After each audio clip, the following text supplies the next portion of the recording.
अस्सलाम वालेकुम। उम्मीद है कि आप लोग खैरियत से होंगे।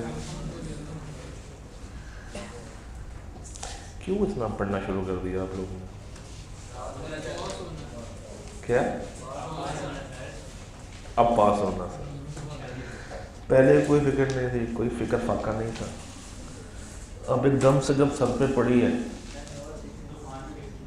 हैं? समझ नहीं है, दोबारा बोलो।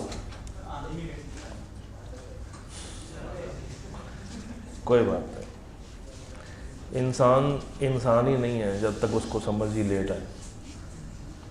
जिसको समझ जल्दी आ जाए वो इंसान तो ना होगा, ऐसा ही है ना। हालांकि इंसान तो अशरफुल मखलूक़ात है, मगर हमारी हरकतें ऐसी हैं कि हम उस कैटेगरी में फॉल नहीं करते। तो अभी सिर्फ बीला को टाइम दिया जा रहा है या इक्वल टाइम दिया जा रहा है FR1 को, टैक्स को या बाकी पेपर्स को, या बस इस वक्त बीला के ऊपर सारा जोर डाला हुआ है? सारा जोर बीला पे डाल दिया। तो किस तरीके से आप लोग इसको प्रिपेयर कर रहे हैं? FR1 को साथ साथ लेके चल रहे हैं? कितना टाइम दे रहे हैं FR1 को? आधा घंटा। आधे घंटे में तो किताबें ढूंढते हैं आप लोग, उसके आधे घंटे में किताबें खोलते हैं आप लोग, उसके आधे घंटे में सोचते हैं सही यार लास्ट टाइम क्या पढ़ा था, उसके आधे घंटे में लेक्चर प्ले करते हैं। इतने में बस हो जाती है, इतने में कहते हैं यार आज के लिए बहुत है, बाकी कल। कुछ ऐसा ही है। तो इस बेचारे मासूम के साथ अब क्या जुल्म कर रहे हैं आजकल। घर जाके इसको कितना टाइम दे रहे हैं? 2 घंटे दे रहे हैं, 1.5 घंटा दे रहे हैं। वाकई में दे रहे हैं, बस सुना रहे हैं? दे रहे हैं। यानी कि यहाँ पे आपको लगते हैं तकरीबन 3 घंटे और घर जाके 2 घंटे और 1 घंटा टेस्ट का भी। वो 6 घंटे, यानी कि पूरे दिन का 1/4 आपने बीला का नाम किया होगा।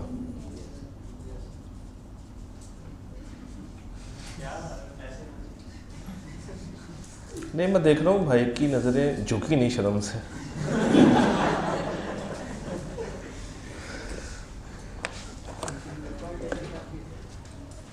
इसका मतलब है कि अगर आप इसको 6 घंटे दे रहे हैं तो FR1 को तो फिर 9 घंटे दे रहे होंगे।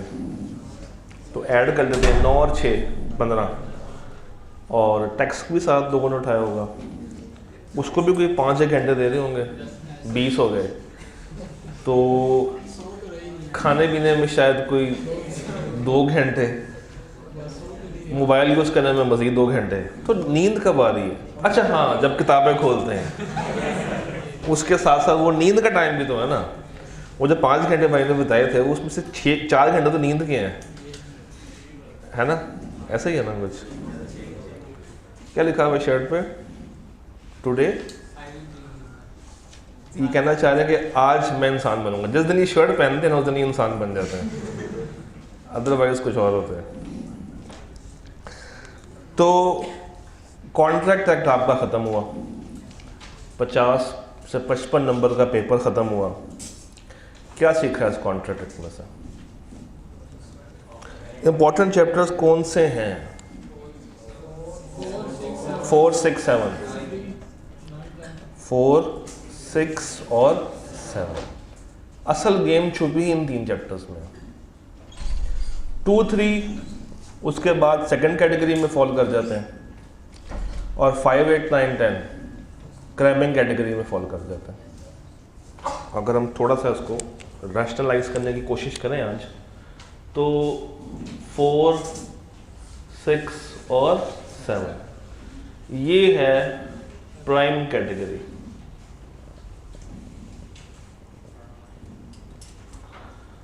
टू, 3,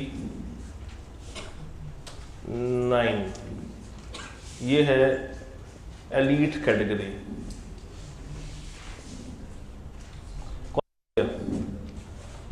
5, 8 और 10 ये है रट्टा कैटेगरी।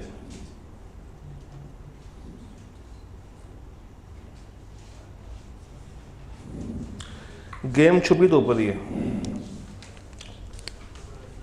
इन चैप्टर्स को तो घोल के पी जाए, घोल के पी जाए। हाँ जी, पानी भी पी जाए। 239 को रोटी के साथ खाना है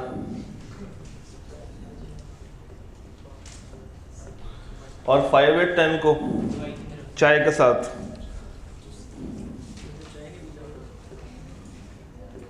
जो चाय नहीं पीता वो क्या करे?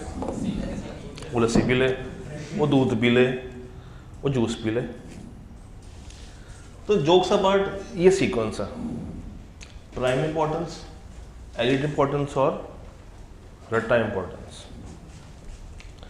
चैप्टर 11, 12, 13 को भी अगर मैं इस तरह क्लासीफाई करूँ ना तो कुछ ऐसे होगी, 13, 12 और 11, 13, 12 और 11।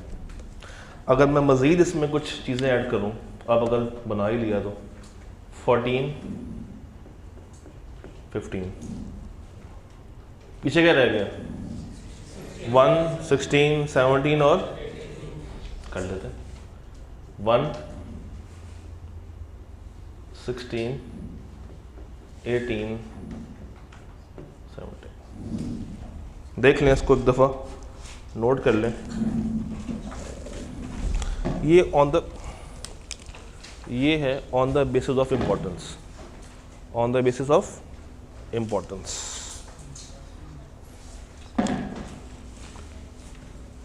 On the basis of importance है ये 4, 6, 7, 13, 14, 1 और 16। Then we have 2, 3, 9, 12, 15 and 18. On third category is 5, 8, 10, 11 and 17.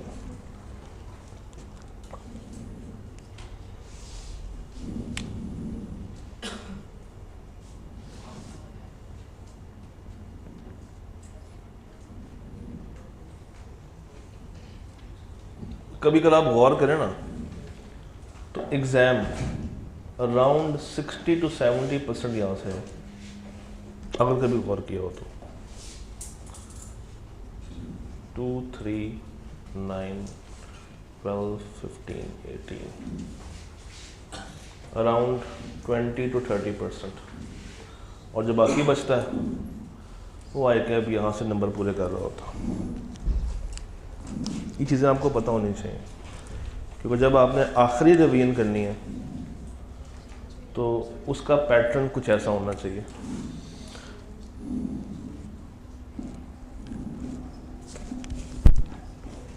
Am I clear?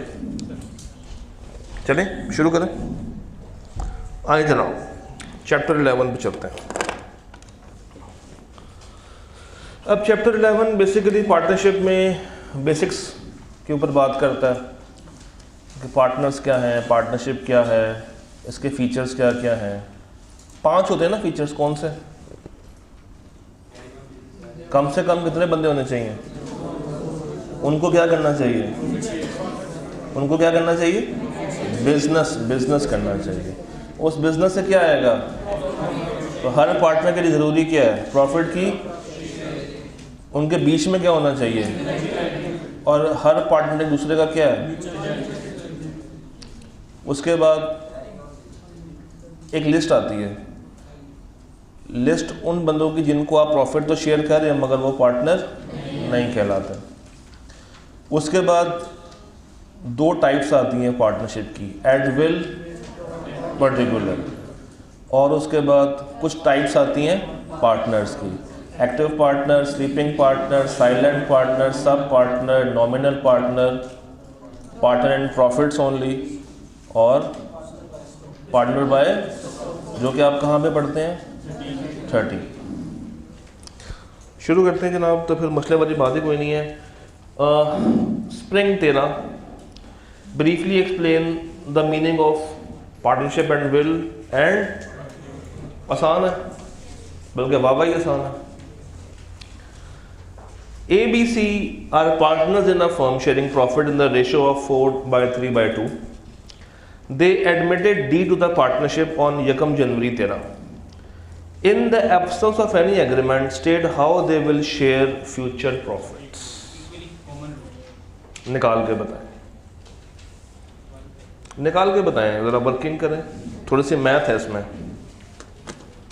D का कितना होगा और उसको इन करने के बाद ए बी सी का कितना शेयर रह जाएगा, अभी कितना है और बाद में कितना रहेगा, ज़रा सारी वर्किंग कर निकाल के बताइएगा, फिर मैं यहाँ पे करता हूँ।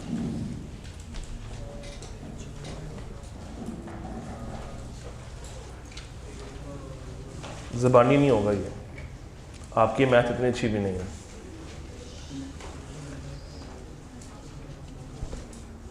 निकाल के बताएं इसका आंसर क्या बनता है।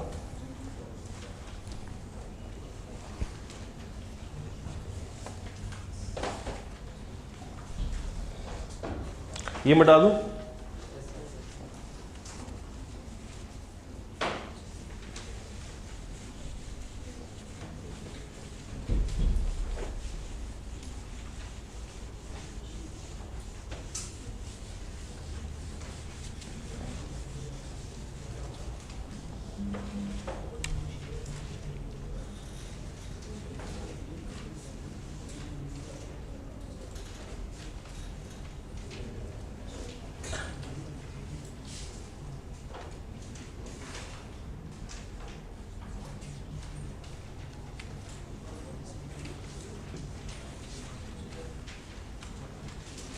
हाँ जी, निकाल के बताएं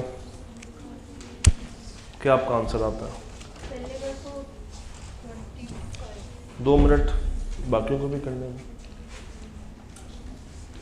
45 आ रहा है? नहीं, 45 नहीं आना चाहिए।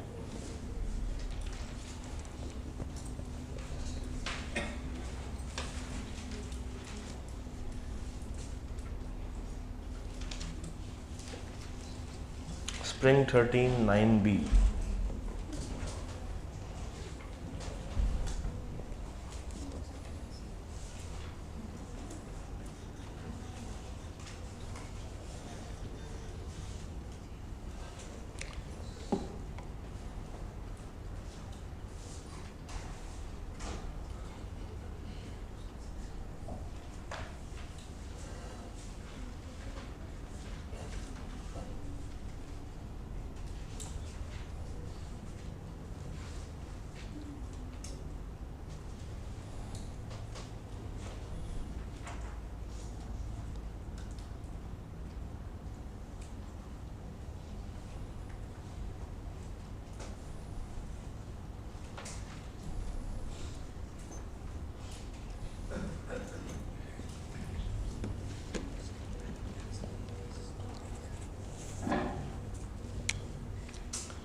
हाँ जी, क्या निकाला बिफोर डी?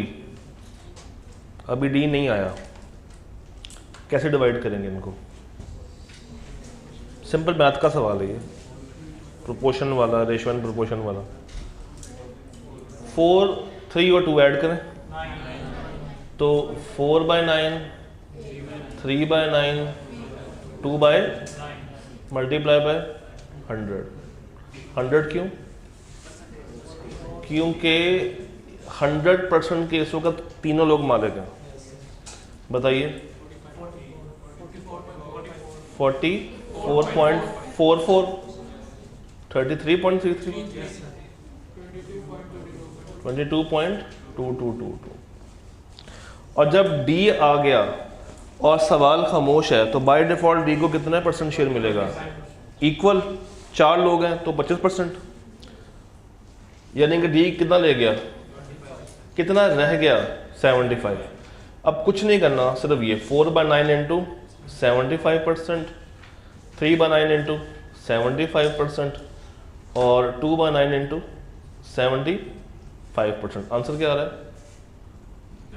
33.33 20 पर। अच्छा ठीक है, और आगे 16.67। तो जो ए पहले 44.44 ले रहा था, अब कितना ले रहा है? 33.33। बी जो पहले 33.33 ले रहा था, अब कितना ले रहा है? 25%। और 22.22 कम होकर कितना हो गया 16.67%। इस तरह का शायद आपको MCQ आ जाए, तो मेरा नहीं ख्याल है कि इस क्वेश्चन के बाद कोई मुश्किल होगी इसको अटेम्प्ट करने में। ये क्लियर है? हाँ जी। ऑटम 24 देखें, बताइए क्या मांग रहा है। ऑटम 24 किस चीज को डिमांड कर रहा है? कहता है प्रॉफिट शेयरिंग करना एक कंक्लूसिव एविडेंस नहीं है कि अगला बंदा क्या बन गया है। बताइए ऐसी लिस्ट जिसमें आप प्रॉफिट तो शेयर करते हैं मगर अगला बंदा पार्टनर नहीं बनता। हाँ जी, क्या क्या नाम थे उसमें? बारी बारी चलते हैं ना। Lender of money, servant, agent, window, minor, transferee, 6-7 नाम आपने बता देना, प्रीवियस ओनर। अच्छा, उसके बाद ऑटम 15 का सवाल कुछ ये कहता है कि आपने साबित करना है कि इसमें पार्टनरशिप है। आपने क्या करना है? साबित करना है कि इसमें पार्टनरशिप है या नहीं। सवाल रीड करें जरा। और साबित करेंगे कैसे? उन एसेंशियल्स के साथ। वो जो 5 बातें हैं, उन 5 को देखना है कि क्या इसमें मौजूद है या नहीं है। सवाल रीड करें।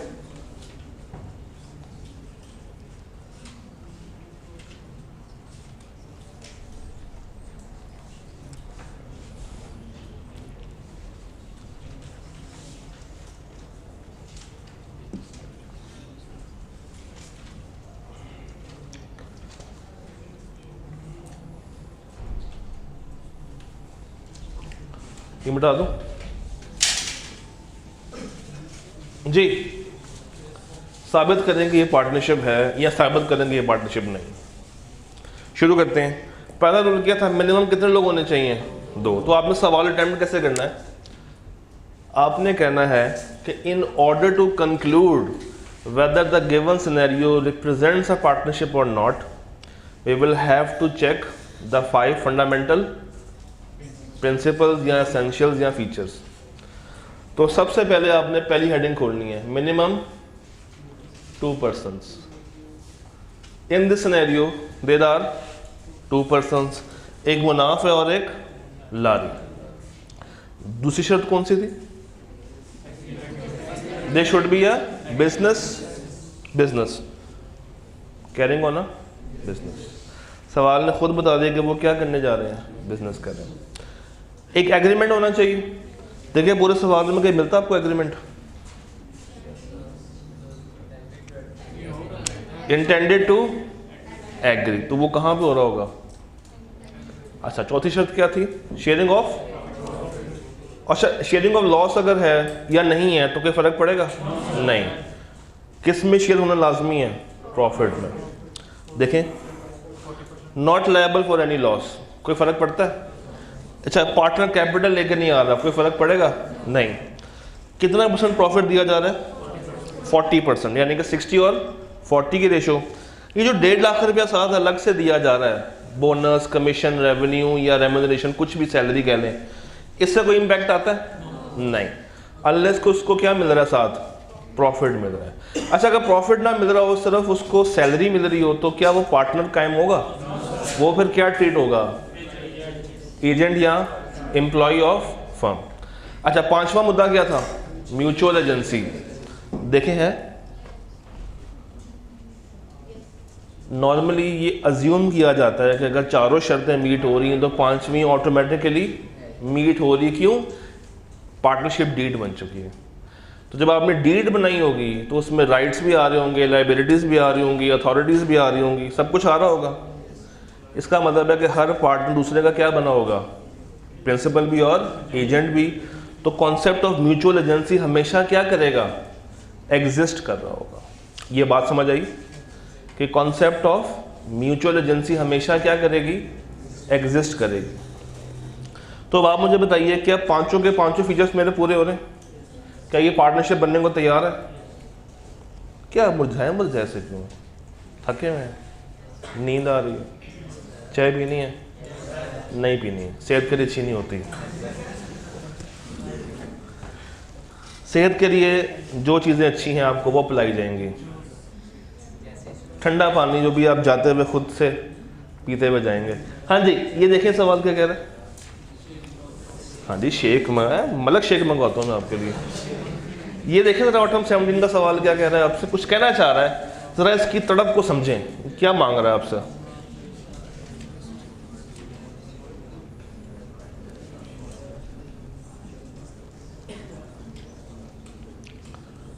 अगेन प्रॉफिट शेयरिंग वही लिस्ट, यहाँ पे फॉर हाउ मैनी मार्क्स 3 और यहाँ पे फॉर, तो ये पहले आया था 14 में, उसकी इज्जत ज़्यादा थी, फिर पूछा इज्जत कम हो। अच्छा ये सवाल फॉर हाउ मेनी मार्क्स 5, ये सवाल भी तकरीबन सेम है, जरा रीड करें। स्प्रिंगटीन का 4C,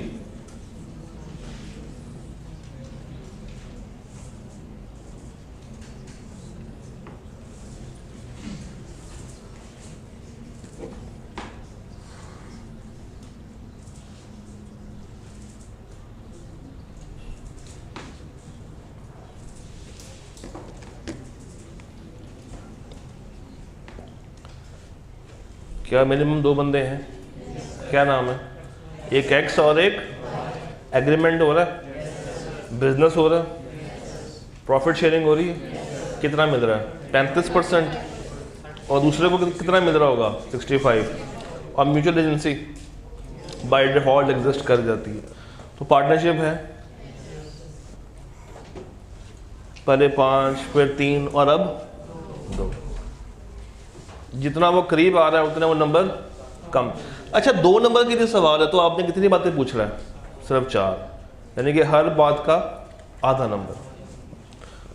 अच्छा जी नीचे कुछ होना चाह रहा है, ये ज़रा देखें क्या कहना चाह रहा है नीचे वाला सवाल।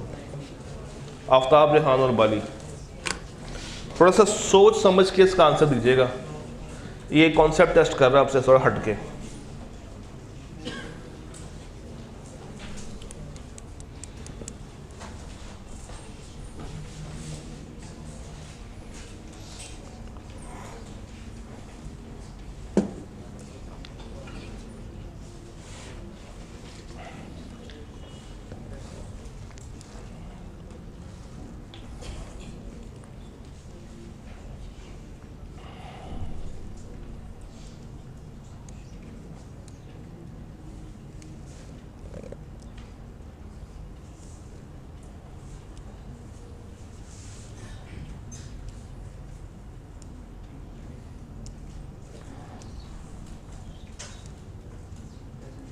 हाँ जी हो गया रहा है, 3 पार्टनर्स हैं, शुरू में इन्होंने एक एग्रीमेंट बनाया होगा जिस पे क्या मेंशन की हुई है, प्रॉफिट शेयरिंग रेशो शुरू में कितनी थी, इक्वल थी, यानी कि 33 और 33। आप कहेंगे सर एक कहाँ पे गया, कहाँ पे गया एक, 0.33 और 0.33 में पूरा हो गया। हाँ वो 0.334। हाँ आज आप इंसान हो, आज आपने 0.1 की गलती पकड़ ली।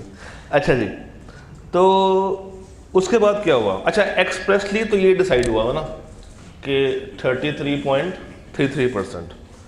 इम्प्लाइडली क्या हो गया, जब उसने प्रॉफिट शेयर किया तो अपने पास कितना रख लिया 50 और बाकियों को 33 के बाद 33 के अलावा कितना दे दिया 25%, और दोनों ने कोई रिजेक्शन दी है, खामोशी से क्या कर लिया। इसका मतलब है कि उन्होंने अपनी एक्सेप्टेंस दे दी है, कौन सी इम्प्लाइड एक्सेप्टेंस दे दी है। अगर एतराज़ करना होता तो वो उसी दिन करते जिस दिन पे उनको कम शेयर मिला था।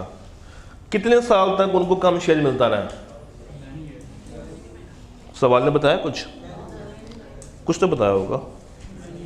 फॉर मैनी ईयर्स, 2 साल 3 साल 5 साल 10 साल, मगर एकदम जाके एहसास हुआ कि हमें जो शेयर मिल रहा है वो क्या है, कम है, और बाद में इनको समझ आई कि हमें क्या करना चाहिए, इसके ऊपर केस करना चाहिए।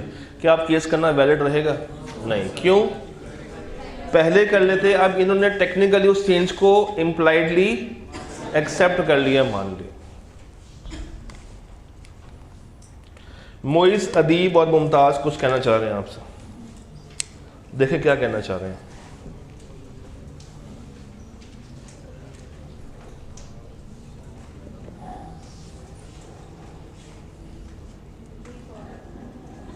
हाँ जी, 10% का प्रॉफिट जा रहा है एक पार्टनर की बेवा को, तो क्या वो पार्टनर बन गई बाय डिफॉल्ट?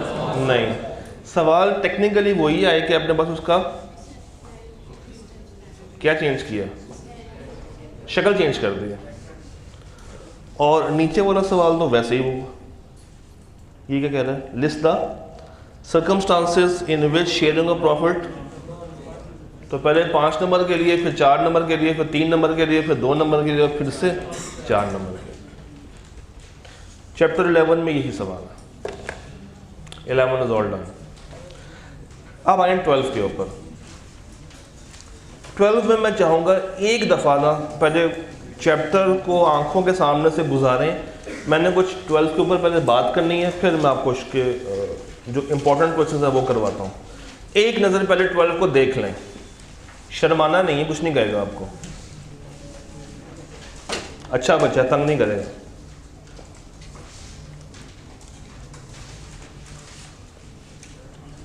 क्विकली बस एक दफा देख लें, फिर आपको कुछ बातें बताता हूं उसके बारे में।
हाँ जी, गो थ्रू किए।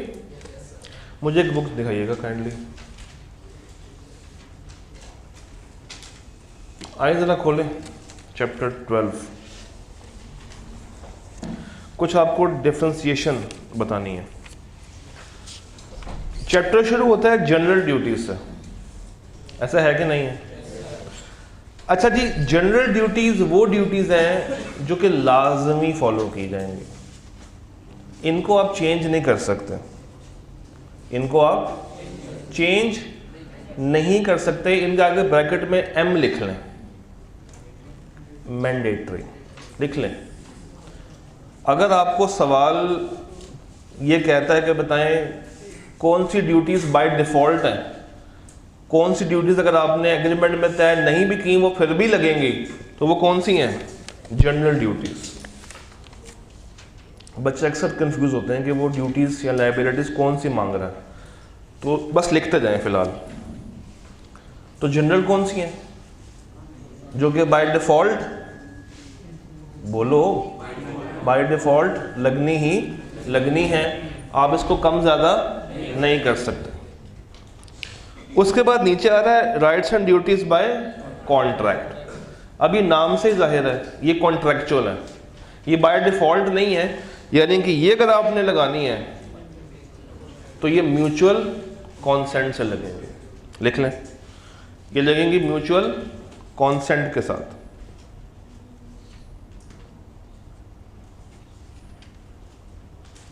इनको हम लोग क्वालिफाइड ड्यूटीज़ भी कहते हैं। वो मैंडेटरी थी, ये कौन सी हैं? Qualified duties. अगर आप थोड़ा सा आगे जाएंगे तो आपको एक और लिस्ट मिलेगी फॉर कंडक्ट ऑफ बिजनेस, तो इनको भी चेंज किया जा सकता है।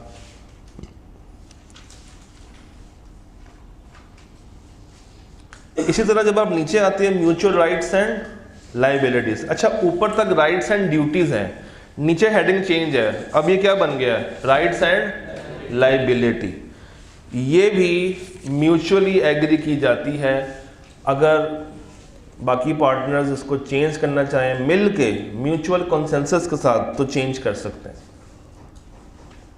जिसमें क्या क्या आता है? रेम्यूनरेशन का right, profit and loss sharing का राइट, इंटरेस्ट ऑन कैपिटल और इंटरेस्ट ऑन एडवांस, इंडेमनिटी और विलफुल निगलेक्ट। तो अब अगर आपसे आए कि पूछे कि बताएं कौन सी ड्यूटीज़ हैं जो लगनी ही लगनी है, वो कौन सी होंगी? General duties. और किन को आप लगा सकते हैं, चेंज कर सकते हैं? क्वालिफाइड ड्यूटीज़ को, जो कि बिल्कुल साथ वाले पेज पे आपको नज़र आ रही हैं। फिर इसमें एक कॉन्सेप्ट और है, अगर तो कुछ ऐसा चेंज है जिसकी वजह से फर्म का बिजनेस चेंज हो रहा है, क्या चेंज हो रहा है? उसके लिए आपको सारे पार्टनर्स की कॉन्सेंट लेना ज़रूरी है। जिस तरह बिजनेस है फर्म का एसीओ का, एक पार्टनर कहता है कि यार एक काम करते हैं, एसी का बिजनेस बंद करते हैं और सारे पैसे उठा के हम लोग एलईडी का बिजनेस स्टार्ट कर लेते हैं, या सारे पैसे उठा के गवर्नमेंट सिक्योरिटीज़ में लगा के ऐश करते हैं। तो ये चेंज इन बिजनेस है, इसके लिए सारे पार्टनर्स की परमिशन ज़रूरी है। फिर कुछ ऐसे चेंज होते हैं जिसमें सबके नहीं, मेजॉरिटी की ज़रूरत होती है। उसी बिजनेस में रहते हुए कुछ चेंज करना, जैसे फॉर एग्जांपल कपड़े का कारोबार हो रहा है, तो अकाउंट कहाँ पे खुलवाएं? मिज़ान में खुलवाएं या एचबीएल में खुलवाएं? तो जहाँ पे वोट ज़्यादा हो गए, जिसके वोट ज़्यादा है वहाँ पे अकाउंट ओपन हो जाएगा। वो कहना ये चाह रहे हैं कि अगर कपड़े का कारोबार है तो वेलवेट मंगाएं या कॉटन मंगवाएं। अब बिजनेस वही है, कौन सा भला? कपड़े का कारोबार। उसके अंदर रहते हुए कोई चेंज है तो मुझे किससे पूछना है? सबसे या मेजॉरिटी से? मेजॉरिटी से। और अगर कपड़े का कारोबार बंद करके फूड का कारोबार स्टार्ट करना है, कपड़े का बंद करके फर्नीचर का कारोबार शुरू करना है, तो वो सबकी परमिशन के बगैर नहीं हो सकता। यहाँ तक क्लियर है? अब एक बात और सुन लें, जब आप चैप्टर 12 के पास पेपर्स को अटेम्प्ट करने बैठे तो आपने सारे नहीं करने, 2015 से ऑनवर्ड्स करने। इसकी रीज़न है, रीज़न ये है कि पहले पार्टनरशिप के अंदर बहुत सारी चीज़ें एक्स्ट्रा ऐड होती थी जो कि आपको इसके सोल्यूशन में भी नज़र आ रही होंगी। अब वो चीज़ें नहीं हैं, ऑल्दो असल बेरेक्ट में तो हैं, मगर IKAR ने आपके बुक से निकाल दी हुई हैं। तो इसमें बेहतर अप्रोच ये कि 2015 के बाद जितने भी सवाल हैं वो आप अटैम्प्ट करें, और इसमें भी जितने रीसेंट हैं 2022, 23, 21 और 20, मैंने 20, 21, 22, 23 क्यों नहीं बोला? मैंने बोला 22, 23, 20 और 21, इस सीक्वेंस से करना है। सीक्वेंस लिख लें, 22, 23, 20, 21, 22, 23, 20 और 21। तो सीक्वेंस आपकी ये होनी चाहिए। इसमें पिछले सवालों को अटेम्प्ट करने की जरूरत एज सच नहीं है। तो सबसे प्राइम फोकस किस पे रखना है? 22, 23, 20 और 21 पे। पहले वो करके साइड पे रख दिए। अब उससे पीछे आए और कहाँ तक आना है? 2015 तक। उसमें अगर आपको कोई क्रैमिंग बेस्ड सवाल मिल रहा है और आपको आता है तो उसको छोड़ दें। अगर कोई हल्की फुल्की सी केस स्टडी मिलती है तो उसको अटेम्प्ट करके एक दफ़ा आंसर को कंपेयर कर लें, मगर कोशिश करनी है कि आंसर को बस ज़्यादा दिल बना लेके जाएं, क्योंकि शायद उसके सोल्यूशन में काफ़ी ज़्यादा ऐसी वर्डिंग होगी जिससे आप फेमिलियर नहीं हैं। कसूर आपका नहीं है, कसूर IKAR का। हम कुछ इंपॉर्टेंट सवाल देखेंगे आज, जिसमें से ये बहुत मज़े का सवाल है। मुझे आपने सिर्फ पॉइंट 1 तक रीड करके बताना है सवाल है क्या। पॉइंट 2 को भी छोड़ दें, पॉइंट 1 पे रीड करें सिर्फ। ये ऑटम 22 में आया था, बड़ा मज़े का क्वेश्चन है। एक सवाल में चारों कॉन्सेप्ट्स टेस्ट करेगा आपके। ऑटम 22 क्वेश्चन नंबर 7 है, पार्ट 1।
हो गया रीड?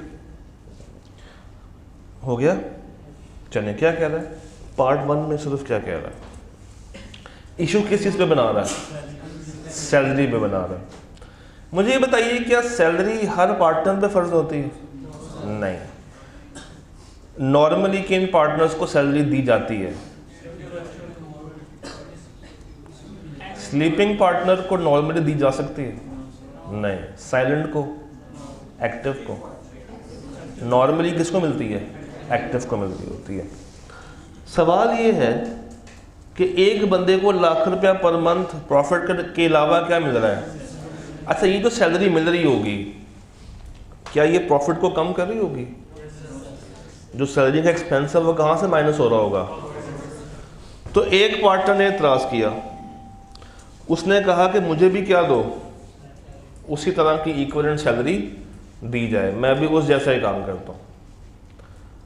तो सैलरी के लिए तमाम पार्टनर्स की कंसेंट ज़रूरी है या majority?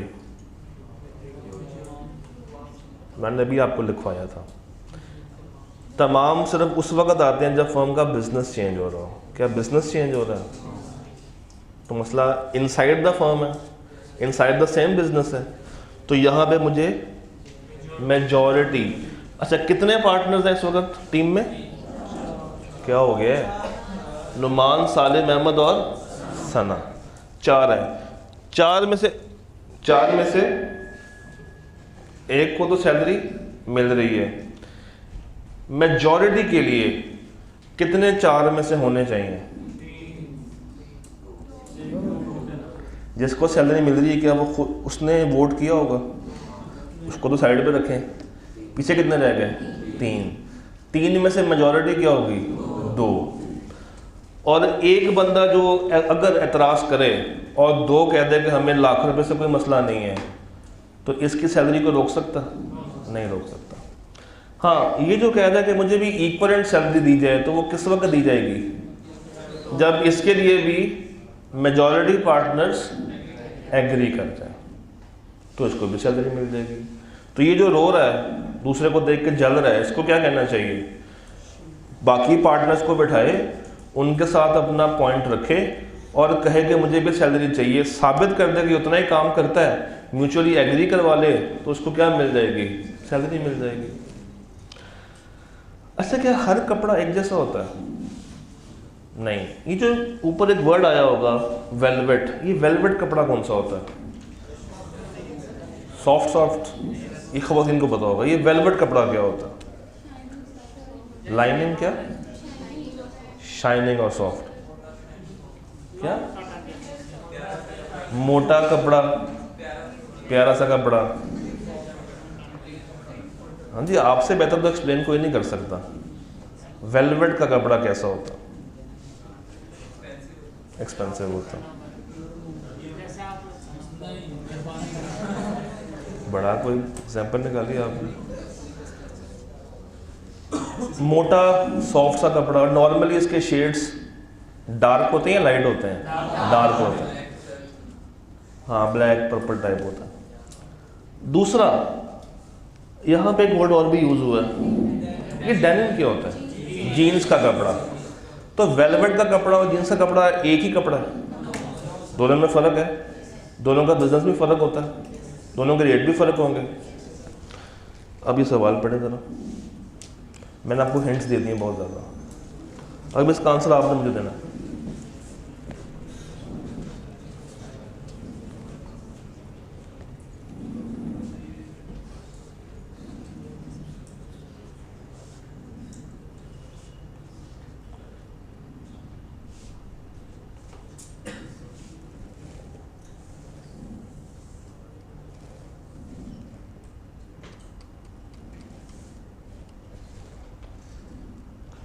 20% of the export orders were combined order for denim and velvet fabrics।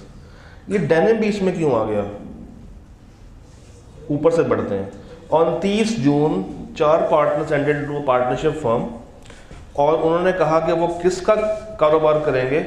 Denim fabrics. और फर्म का नाम क्या रखा? The mask traders. नोमान जो है उसने जब पार्टनरशिप बन रही थी तब बताया बाकी पार्टनर्स को कि उसका इंटरेस्ट है किसमें? वेलवेट के कपड़े में। और क्यों है? क्योंकि उसके फैमिली का ये फैमिली बिजनेस चला रहा। Due to his connection with the foreign buyers, Noman brought in many export orders. और सलीम को कहा गया कि तुमने इसको क्या करना है? ऑपरेशन संभालने हैं और इंश्योर करनी है टाइमली डिलीवरी। क्या उसने पार्टनरशिप बनते वक्त ही अपना इंटरेस्ट बता दिया था? छुपाया तो नहीं था। और बाकी पार्टनर्स ने कोई एतराज़ किया? उनको तो खुशी हुई है, क्योंकि वो अपने क्या यूज़ कर रहा है? कनेक्शंस यूज़ कर रहा है ताकि उसको बाहर से ऑर्डर मिले। तो 20% of the export orders combined है, उसमें क्या है? डेनिम भी है और वेलवेट भी है। इनका अपना किसका काम है? डेनिम का। तो जो वेलवेट की सेल है इन 20% में, वो क्या फर्म की है या उसके फैमिली बिजनेस की है? क्या फर्म को कोई एतराज़ है उस पर? नहीं, क्योंकि उन्होंने शुरू में कुछ भी मसला क्रिएट नहीं किया था। सलीम कहते हैं कि भाई 50% जो है ना वो वेलवेट के कपड़े का, वो भी हमें दो। क्या इसके बाद ठीक है? इसके बाद ठीक है? इसके बाद ठीक नहीं है। क्यों नहीं है? क्योंकि उसने शुरू में अपना इंटरेस्ट डिस्क्लोज कर दिया है। और ये जो उनको ऑर्डर्स मिल रहे हैं किस वजह से मिल रहे हैं? क्योंकि इसके कनेक्शंस हैं कहाँ पे? बाहर। तो फर्म फैमिली बिजनेस से फ़ायदा उठा रही है या फैमिली बिजनेस फर्म से फ़ायदा उठा रही है? फर्म फ़ायदा उठा रही है फैमिली बिजनेस से, तो फर्म को एतराज़ नहीं होना चाहिए। क्लियर? चले, इसी सवाल के मजीद 2 पार्ट्स। सो गया, कोई बात नहीं जी। अहमद देखें ज़रा, इंटरेस्टिंग क्वेश्चन।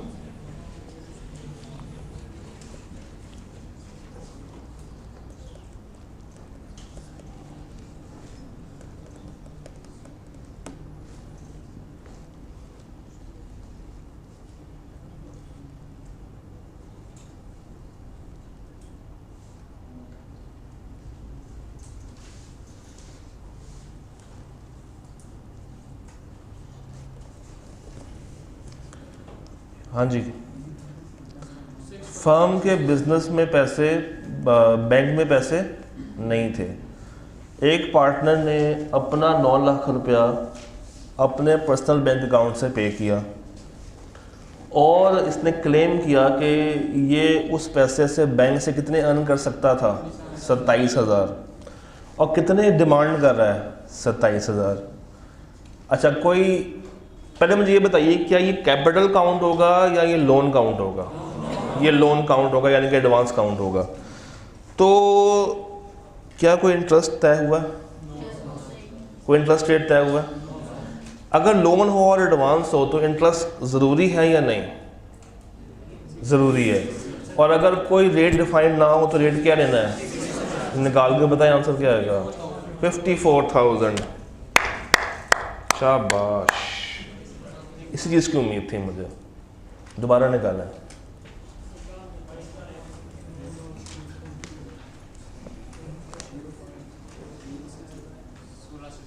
₹1620।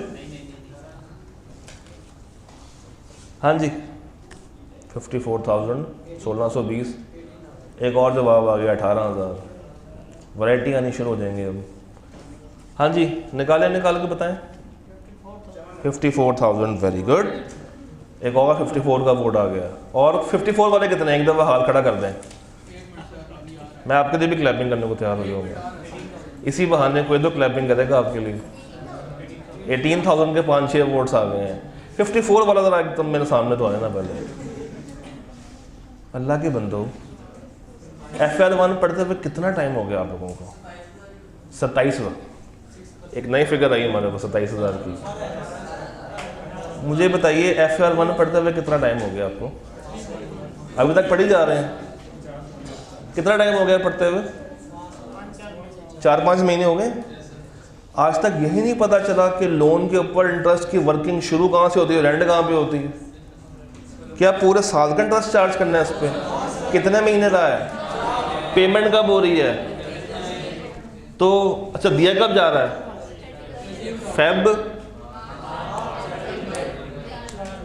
फरवरी, मार्च, आगे अप्रैल और मई। तो अब निकालें जरा। 9 लाख इंटू 6% इंटू 4/12, 18,000। ये बात समझ आती?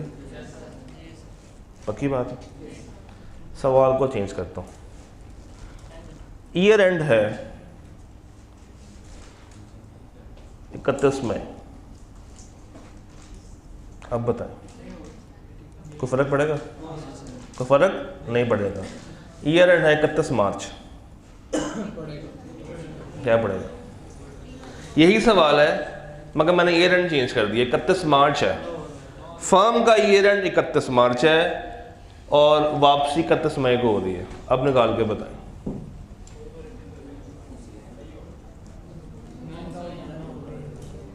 ईयर एंड 31 मार्च है और पेमेंट 31 मई। बस मैंने ईयर एंड चेंज किया।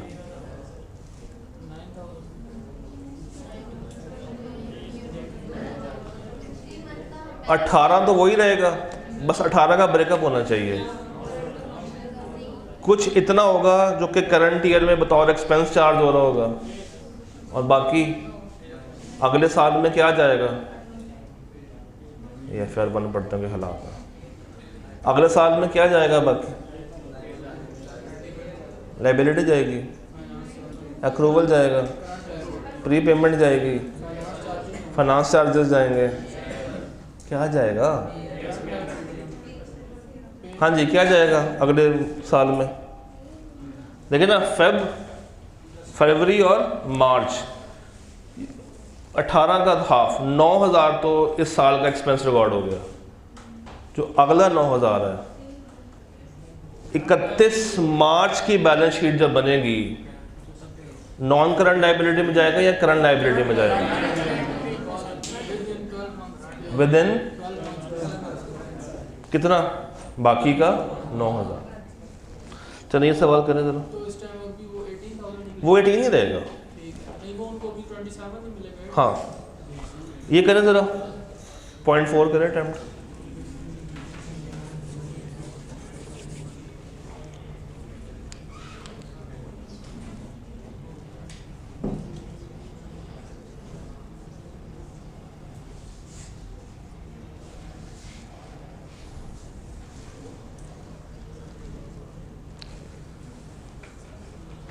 भाई नुमान अब आकड़ गया, उसमें मैं आ गई है। वो कहता है कि बहुत सारे ऑर्डर्स कौन लेकर आया? मैं लेकर आया। तुम लोगों ने क्या किया? कुछ भी नहीं किया फर्म के लिए। और ये गुडविल भी किसकी है? मेरी है। क्यों? इसको डेवलप भी किसने किया? मैंने डेवलप किया। तो ये गुडविल जो होती है ये पार्टनरशिप की प्रॉपर्टी है या बंदे की प्रॉपर्टी है? पार्टनरशिप की प्रॉपर्टी है। तो क्या इसका ये क्लेम ठीक है? नहीं। क्या ये प्रॉपर्टी के ऊपर कोई अपना हिस्सा रख सकता है? नहीं रख सकता।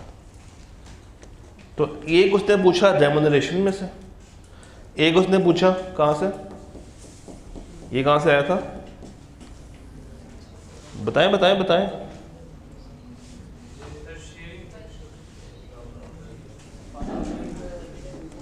कि आप सेम बिजनेस नहीं कर सकते, और अगर सेम बिजनेस कर रहे हैं तो जो फर्म को लॉस है वो किसको मिलेगा? फर्म को मिलेगा। तीसरा पॉइंट कहाँ से उठाया उसने? Interest on advance. ये कहाँ से उठाया उसने? पार्टनरशिप की प्रॉपर्टी में से उठाया। आज आप लोग सोए हैं। चलिए सवाल देखें सर। स्प्रिंग बाइस, क्रिप्टॉन ट्रेडर्स।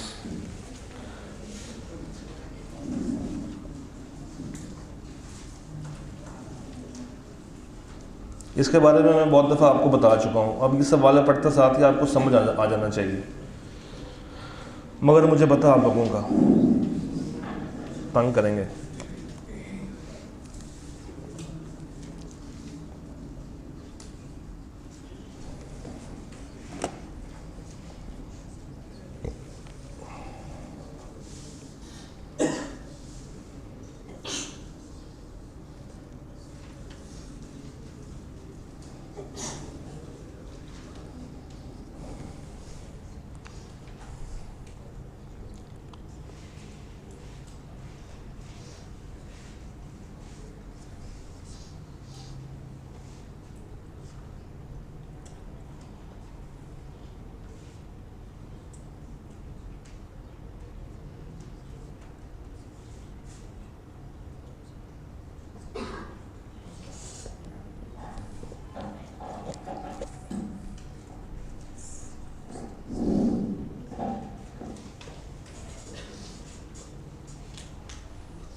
हाँ जी, क्रिप्टॉन ट्रेडर्स एक पार्टनरशिप फर्म है। कितने पार्टनर्स हैं? ज़हन में रखने। Is engaged in the business of manufacture and export of leather jackets. Operations of KTC are managed by 2 of its partners, यानी कि 2 कौन से होंगे एक्टिव? पीछे बच के 3, और 2 कौन से हैं? एक सलमान और एक नादिर।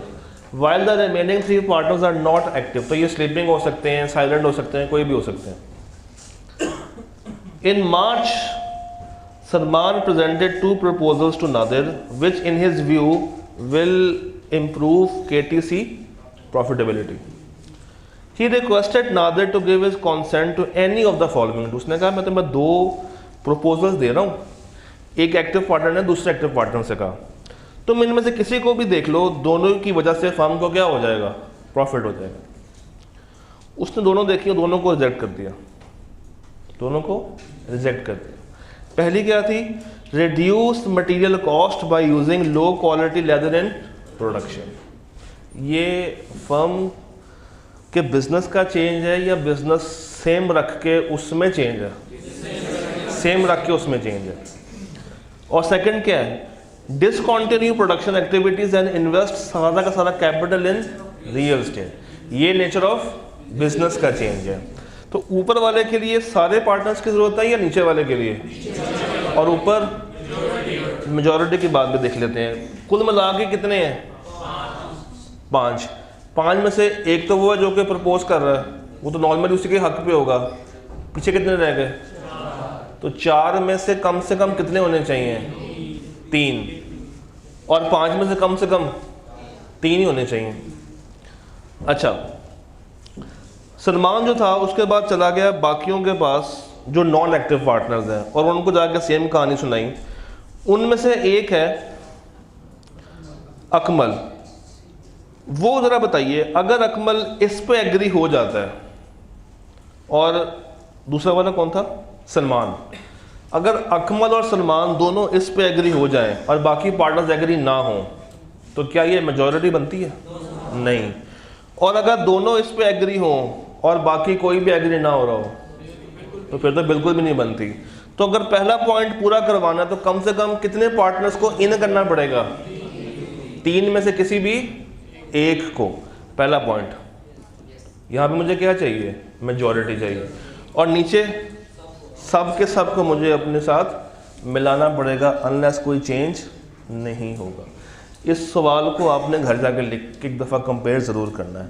एक इसको करना है और एक ये पीछे वाले सवाल को करना है, जिसमें हमने 4 पॉइंट्स देखे थे। लिख लें इसको, इंपॉर्टेंट क्वेश्चंस के अंदर मार्क कर लें। ऑटम बाइस क्वेश्चन नंबर 7A, ऑटम बाइस का 7A, और स्प्रिंग बाइस का क्वेश्चन नंबर 3। जी जी, सिर्फ एक के पास किया। यस, उनमें से किसी एक के पास चला गया।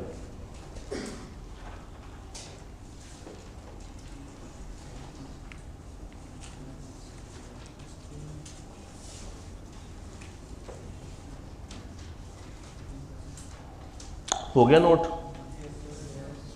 अच्छा जी,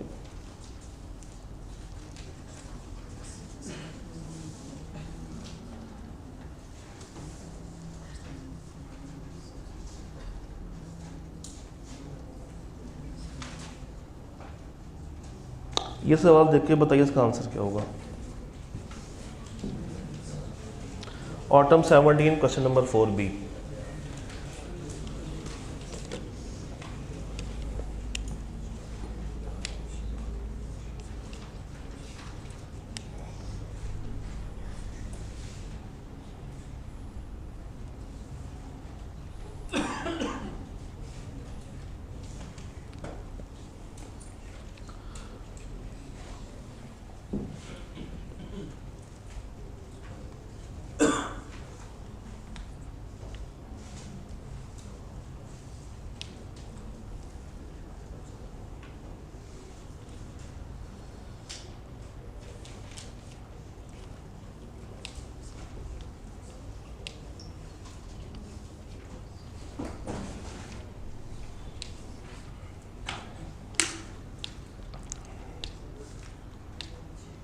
आसान है मुश्किल है?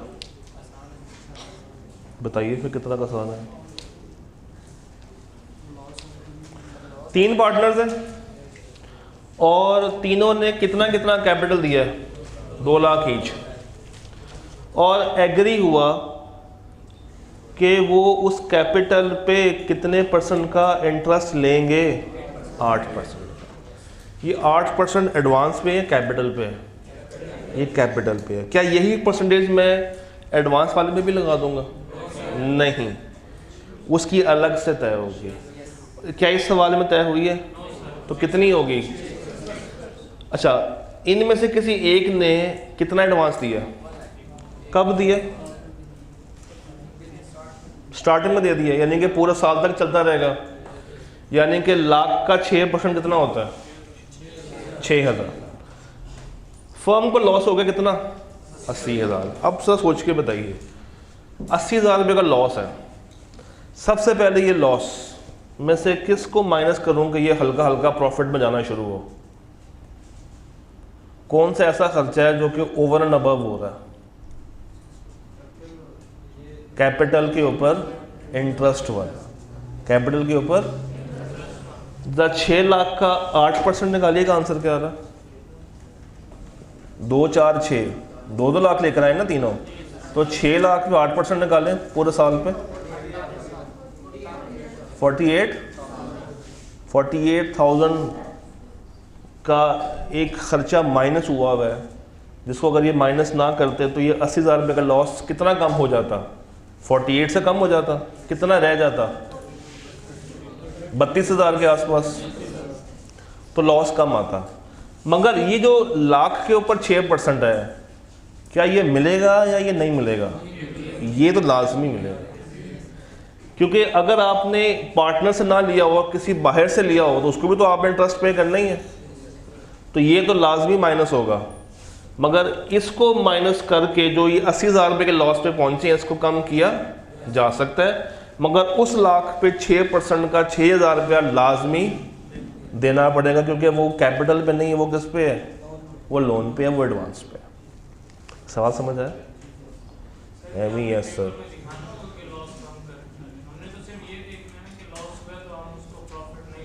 आप इतना ज़रूर बताएंगे कि ये जो कैपिटल के ऊपर इंटरेस्ट है जो इनको मिलना चाहिए था, अब नहीं मिलेगा क्योंकि लॉस आ रहा है। ये सवाल देखें, ये लास्ट क्वेश्चन,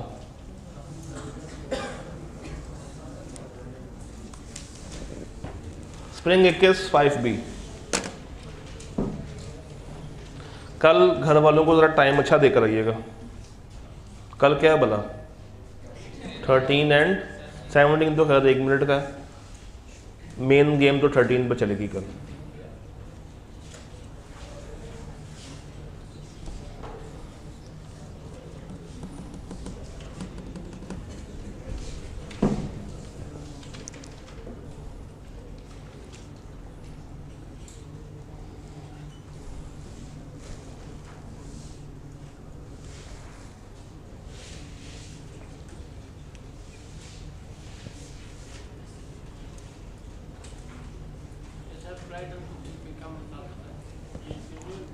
क्या कंपीटिंग बिजनेस हो रहा है? पक्की बात है? फिर देख लें।